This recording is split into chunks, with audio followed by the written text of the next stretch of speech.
U.S. Olympic gold medalist Nathan Chen is facing backlash on Chinese social media, and it may have something to do with his comments about China. The 22-year-old took home gold on Thursday in the men's figure skating event, but his victory didn't sit well with Chinese netizens. On Chinese social media site Weibo, the consensus was that his performance was rather mediocre. Many voiced anger about his win, while some accused him of insulting China.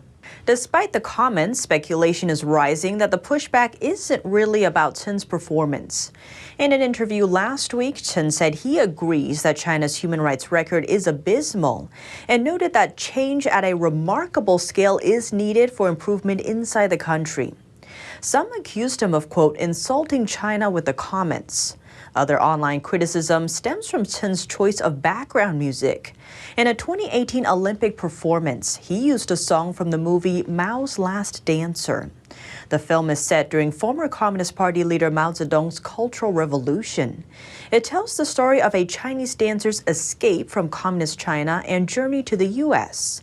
Nathan Chen was born in the U.S. to Chinese immigrant parents. As the U.S. celebrates its gold medal in figure skating, human rights abuses may be happening just up the street. A Chinese detention center is just a short drive away from where U.S. figure skater Nathan Chen won gold. The Falun Dafa Information Center recently released a map showing locations of Beijing's detention centers. We went through the whole Beijing area.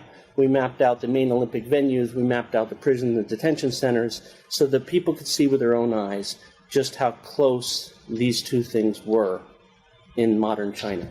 One of those facilities in Beijing is the Chaoyang Detention Center. It's around a 10-minute drive from the figure skating venue, Capital Indoor Stadium. Horrific means of torture have happened inside the center. That's according to first-hand statements given to U.S.-based Falun Gong information website Minhui.org. Falun Gong practitioner Ms. Xiao Fengwen was previously detained there. When she went on a hunger strike, police would force-feed her, not to rescue her, but as a torture method. Police would force her mouth open using pliers. Her teeth became loose afterward. On one occasion, police inserted a tube through her nose and into her stomach to force-feed her. She says they pulled the tube back and forth to cause more pain. Another practitioner told Minhui.org about her experience. She recounted, "They started to force-feed me with the highly concentrated salt water. The tube was not removed after the force feeding was over, so I felt the extreme pain every time I breathed, and my eyes were full of tears. The suffering was beyond description." Other accounts of torture describe police pouring cold water onto detainees in freezing temperatures. They would then let the water slowly turn into ice on their bodies. This regime is doing horrific things to prisoners of conscience right in the middle of one of their main cities, right in the middle of the Olympics. And during the Olympics, Beijing heightened security around the venues and brings in more security personnel. Brody says Beijing has been simultaneously leveraging that extra security to crack down on dissidents. He adds that this has been the case since the 2008 Games. That's how popular Chinese singer and Falun Gong practitioner Yu Zhou and his wife Xuna were arrested during that year's Summer Olympics. They were at a Olympic-related security checkpoint, and the police officer simply found a Falun Gong book in their bag. That was it, and that was enough to take them both into custody. 11 days later, Xuna's husband died days later in prison. She was released 3 years later. But leading up to this year's Winter Olympics, a Beijing court sentenced Xu another 8 years in prison. The CCP is so brazen and so audacious with suppressing, putting prisoners of conscience into prison. They'll do it wide open. They'll do it leading up to the Olympics, knowing it's going to get the full attention, almost as if they're sort of displaying that this is how they're going to treat Falun Gong and no one can do anything about it. So then why do we hear little mention of Falun Gong from politicians and the media? Brody says a conflict of interest may be at play. The CCP exerts a tremendous amount of political and economic pressure. And I think there are those who just feel that it's too much of a sacrifice of their own position, their own economic welfare, or the welfare of their area. Brody says that the few who are not influenced by the CCP have been clear about this clampdown for years, that what's happening to Falun Gong in China is genocide. Xu Na was far from the only one arrested leading up to the Olympics. In January 2022, at least 132 Falun Gong practitioners have been convicted by the regime due to their beliefs. This is according to statistics from Falun Gong information website minghui.org. Close to 24 of those convicted are 60 to 90 years old. Most were given 3 to 4 year sentences. Inside China's closed Olympic loop, its propaganda arm seems to be in full swing at the 22 Beijing Media Center. An Asia correspondent for Swiss radio and television shared an image on Twitter, capturing the center's information desk. It shows a book by Communist leader Xi Jinping on full display, available in various languages. The book is titled Xi Jinping, The Governance of China. It's a collection of Xi's words and writings, mostly about his political philosophy as the current leader of the Chinese Communist Party. Nearly 2,000 journalists from nearly 500 different media outlets visit the center where Xi's book is displayed. The center provides services for them while they're in Beijing covering the games. The center's political display seems to be at odds with Beijing's official rhetoric against what it calls the politicization of the Olympics. That's after a series of international diplomatic boycotts against the Beijing Games due to China's human rights record. As for what's in Xi Jinping's book, it's a 3-volume collection. In it, the CCP leader emphasizes the concept of socialism with Chinese characteristics for a new era. The term socialism with Chinese characteristics has become a guiding principle for the Communist Party since the 1980s. But Xi added the words new era. Experts say it means Xi will turn away from China's traditional low-profile foreign policy and move towards a more assertive approach toward international society, especially when it comes to the US, Australia, and Europe, plus its neighbors like Taiwan, India, and countries surrounding the South China Sea. China rolled out its central bank digital currency for visitors and athletes to use at the Winter Olympics. It's a chance for Beijing to display the digital yuan to the world. But how much traction will it get? We talked to a business and economics expert to learn more. NTD's Don Ma has the story. China's central bank digital currency is also known as digital yuan or renminbi. It's basically cash, but in a digital format. It's issued by China's central bank, and the bank can monitor every transaction made with it. This could become a better way, extremely good way for Chinese government to control people's personal finance. At the Olympics, how exactly does Beijing plan to promote it? Athletes could be given a gift card containing the digital currency, and they will be free to spend it as they wish. But those athletes may run into a problem. Where can they spend money? I think that's the weirdest thing, you can see. They're given some little, you can say it's a play money, but they don't even have a place to play and use that money. There's few places to spend the money because Chinese authorities have confined all athletes within a closed-loop system, or bubble.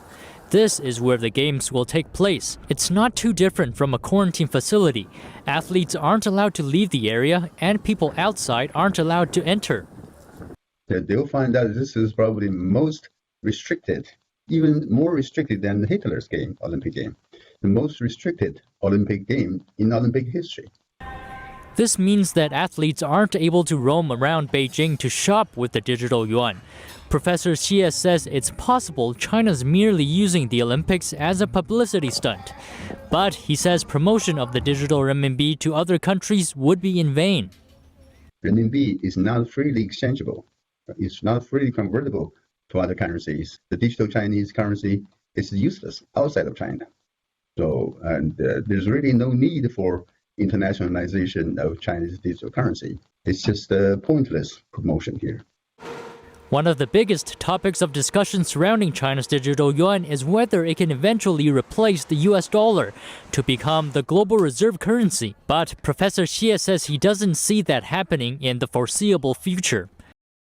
Amid the erosion of freedoms in Hong Kong, a backbench debate this afternoon focused on the UK's friendship with Taiwan. MPs voiced concerns over the threats Taiwan faces from the Chinese Communist Party and also brought up Taiwan's exclusion from the WHO, saying the world could have learned sooner from Taiwan's pandemic response if it was a member. NTD's Jane Werrell brings us this report. The relationship between the UK and Taiwan was in the spotlight earlier in a debate put forward by MPs Bob Stewart and Alicia Kearns. So when people ask why we should care about an island on the other side of the globe, I say the answer is simple. Taiwan represents the best of democracy, and the United Kingdom must always take the side of democracy and our friends trying to uphold its values. Within the debate, concerns also voiced over the impact of Chinese Communist Party infiltration on British academia through Confucius Institutes. And indeed, members may not know, but the country with the highest number of Confucius Institutes to head population is indeed Scotland. This should give us grave concern. But does he think perhaps, given that the Taiwanese people speak Mandarin and indeed write a higher level of more ancient Chinese, that perhaps we could be looking to them to perhaps provide education in Mandarin more within this country? And on one other quick point of when we draw comparisons, does he find it interesting that the Chinese government has felt the need to sanction both Taiwanese and British parliamentarians, and how shameful that is that they continue to attack our democracies? My very good friend, the answer to both your questions is yes and yes. I totally agree. I note, by the way, that the President Ing Wen has committed Taiwan to have a dual Mandarin-English as official languages of the country. I think that's tremendous, actually. That's tremendous, within 8 years. Some MPs practiced their language skills. And to the people of Taiwan, I would simply say, Yong Yun de Pan Yo. Oh, well done. Yes. Catherine West. Yeah. Well, 谢谢我们都是朋友. So, lovely finish to this SNP spokesman's speech, and I'm sure we could all practice our Mandarin here. And a big thank you also, a big 谢谢 to the member for Rutland and Melton for once again bringing an excellent Thursday debate. And there were strong words on the exclusion of Taiwan from the WHO.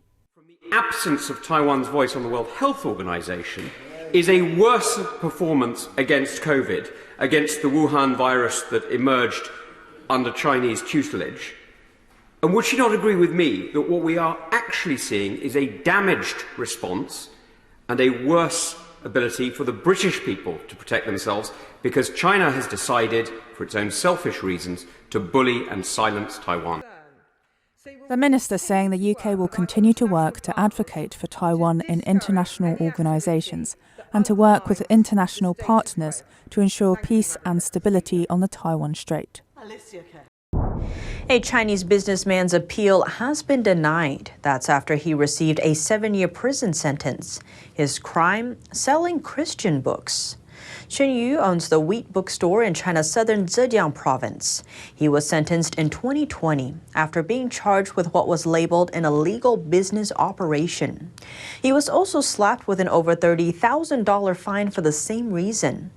Chen appealed the decision, but Zhejiang's provincial court upheld the verdict on Thursday. Chen's bookstore was a popular source of books for Christians in China.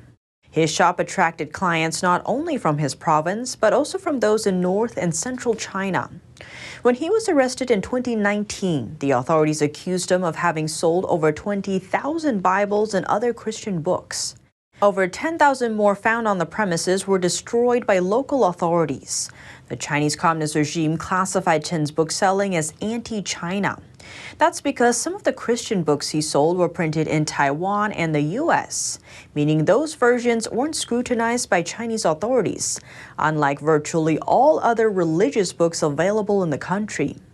As Chen's appeal was denied, he now remains in detention in Zhejiang province.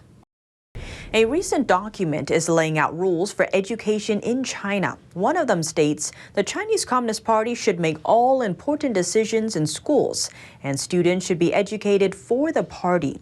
Beijing's Central Committee released the document late last month. It orders officials to build a principal responsibility system under the leadership of the Chinese Communist Party, or CCP. That directive applies to all student grade levels from primary to high school. The document stresses that the CCP's control should be strengthened, describing that goal as a fundamental need for a smooth-running education system. The document also gives instructions for strengthening the CCP's leadership. It urges all primary and secondary schools in China to have CCP cells on campus, meaning offices directly linked to the Communist Party. It also states teachers should understand that these party cells actually run each school. That means these offices would make all important decisions for their schools, including hiring and leading educators. That's to ensure Communist Party directives are carried out. On top of that, the document also asks CCP cells from each school to report to their superiors and the party periodically and describe in detail what's been done to implement those directives.